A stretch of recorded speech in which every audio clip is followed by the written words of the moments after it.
श्री अकाल। मेरा नाम दलजीत सिंह है। मैं 8वीं जमात का विद्यार्थी हाँ। तुहानू सारिਆਂ ਨੂੰ पता है कि सानू अपने आले दुआले की साफ सफाई रखनी चाहिए है। कूड़ा कूड़ेदान में सुट्टना चाहिए है। जे असीं कूड़े नूं इधर उधर सड़कों उत्ते सुट्टांगे उस उपर मक्खी मच्छर बैठेंगे और बीमारियां फैलाएंगे। मेरा नाम सिमरन कौर है। मैं 8वीं जमात की विद्यार्थी हाँ। तो जो तुसीं किते जांदे हो जिवें हस्पताल, रेलवे स्टेशन, बैंक, तुसीं उत्थे अलग अलग प्रकार के डस्टबिन देखे होणगे। अगे दी जानकारी तुहानू मेरे दोस्त देणगे।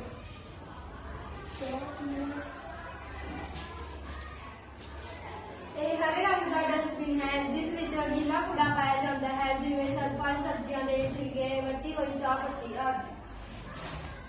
ਇਹ ਨੀਲੇ ਰੰਗ ਦਾ ਡਸਟਬਿਨ ਹੈ। ਇਸ ਵਿੱਚ ਅਸੀਂ ਸੁੱਕਾ ਕੂੜਾ ਪਾ ਸਕਦੇ ਹਾਂ ਜਿਵੇਂ ਕਿ ਸੁੱਕੇ ਪੱਤੇ, ਪਲਾਸਟਿਕ ਦੀ ਬੋਤਲ, ਕਾਗਜ਼ ਆਦਿ।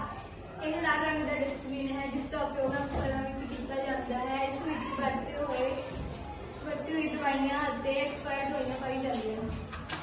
ਇਸ ਤਰ੍ਹਾਂ ਅਸੀਂ ਅਲੱਗ ਅਲੱਗ ਪ੍ਰਕਾਰ ਦੇ ਡਸਟਬਿਨ ਵਿੱਚ ਅਲੱਗ ਅਲੱਗ ਪ੍ਰਕਾਰ ਦਾ ਕੂੜਾ ਪਾ ਸਕਦੇ ਹਾਂ। ਧੰਨਵਾਦ।